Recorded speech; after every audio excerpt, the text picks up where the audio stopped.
सभी दीदी एवं दादा दादा हमारे सभी दादाओं को हमारा तहे दिल से नमस्कार।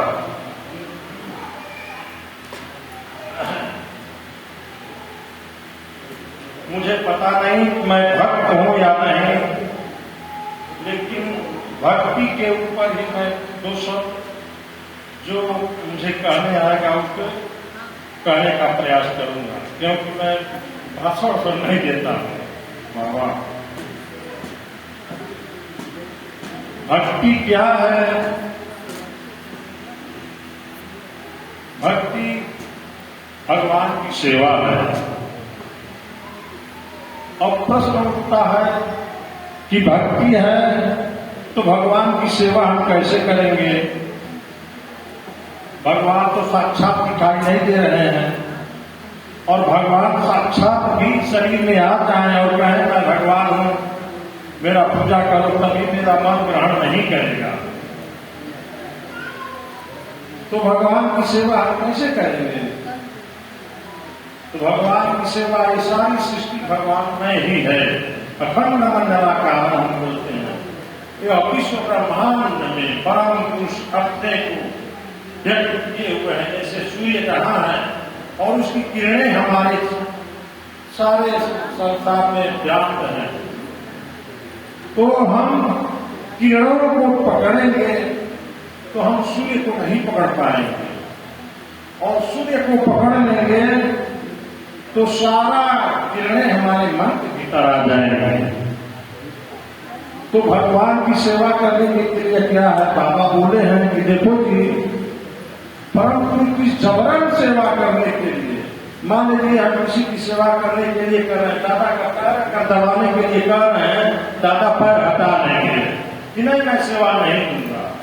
लेकिन बाबा ने बोला कि परम पुरुष की जबरदस्ती सेवा करने के लिए कीर्तन करो, और कीर्तन जब कर रहे हो तो तुम नरक में भी हो, और जब परम पुरुष का कीर्तन कर रहे हो, याद कर रहे हो, तो परम पुरुष को भी नरक में जाना ही पड़ेगा, क्योंकि तुम बुला रहे हो। और जब तुम बुला लिए तो वह नरक भी स्वर्ग हो गया। इसलिए कीर्तनीय सदा है। कीर्तन होता है तो कीर्तन से हमको लाभ क्या होता है? हमारी पारी का बाबा नाम केवल तो बोलते हैं कि मेरी जीवा पवित्र हो जाती है, और उस शब्द को मेरा कान सुनता है,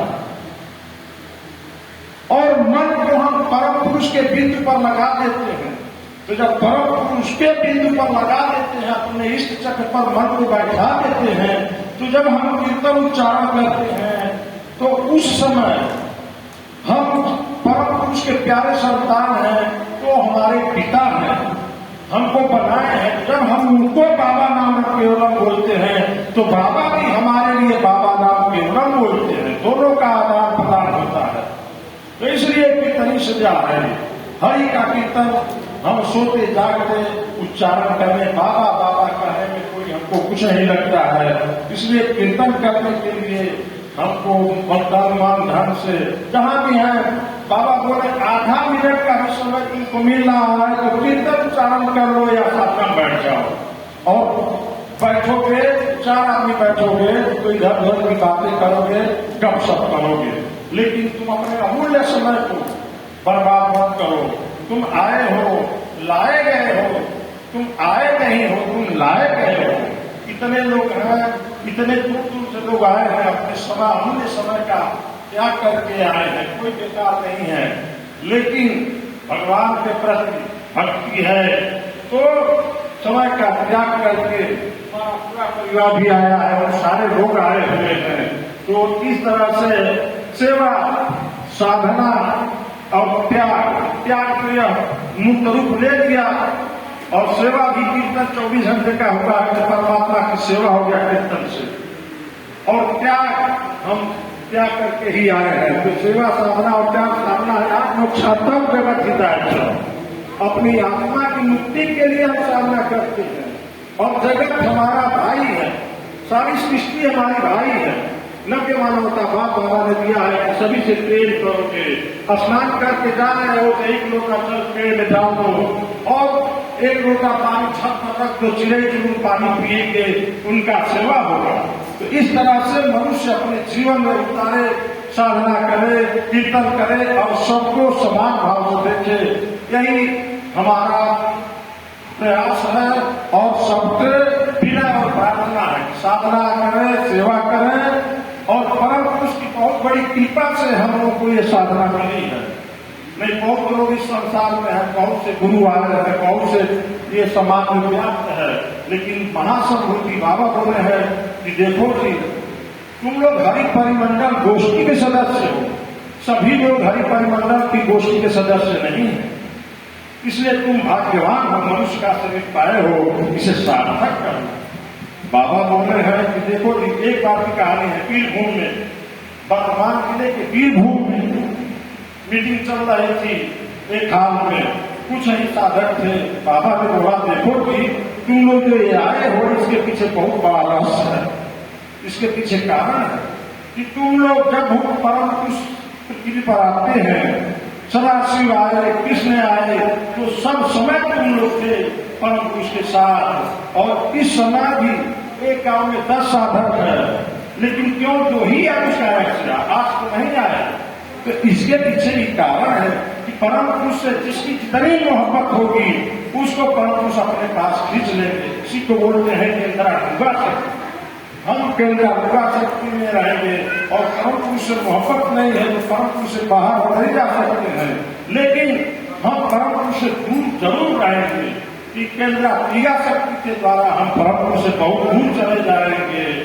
तो परम पुरुष हमारे इतने नजदीक है कि हम जो सोचते हैं, हम जो कल्पना करना चाहते हैं, वो सब कुछ जान देते हैं। इसलिए हमको क्या करना है, परम पुरुष की भक्ति यही है कि हम सोचें कि पापा मुझे देख रहे हैं, परम पुरुष मुझे सदा देख रहे हैं, उनकी नजर हमारे ऊपर कड़ी नजर रखे हुए हैं कि कहीं मैं मुसीबत में न पड़ जाऊं, कहीं मैं कोई गलत काम न कर दूं। इसलिए उनकी कड़ी नजर हमेशा रहती है। इसलिए बाबा ने किया कि यम नियम में प्रतिष्ठित हो। जो यम नियम में प्रतिष्ठित होगा उसका प्रतिष्ठित कुछ नहीं कर सकती है, लेकिन जो नहीं मानेगा, क्या नहीं मानेगा, तो उसका उपाय भी मैं नहीं कर सकता हूँ। इसलिए 16 पॉइंट भी बाबा ने दिया है, 16 पॉइंट दिया है। देखो जी, हमारे सामने बाबा ने बोला है फील्ड में, देखो 16 पॉइंट पालन कर दे बांग्ला भाषा में, देवता बानिए की। मैं बाबा के सामने चल रहा था, चल रहा है आगे पीछे, तो ये सारा काम में मुझे आया।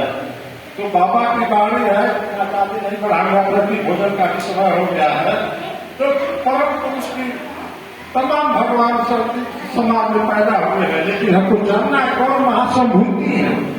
महासंभूति 3 ही हुए, पहला सदाशिव, दूसरा श्री कृष्ण और तीसरा आनंद मूर्ति, जिनकी मैं साधना करता हूँ। तो इसी शब्दों के साथ आगे बढ़ाए हुए हैं। कहानी तो बहुत कुछ ठीक है, दादा को बहुत धन्यवाद होने और सत्य का बोलने का। नमस्कार, नमस्कार।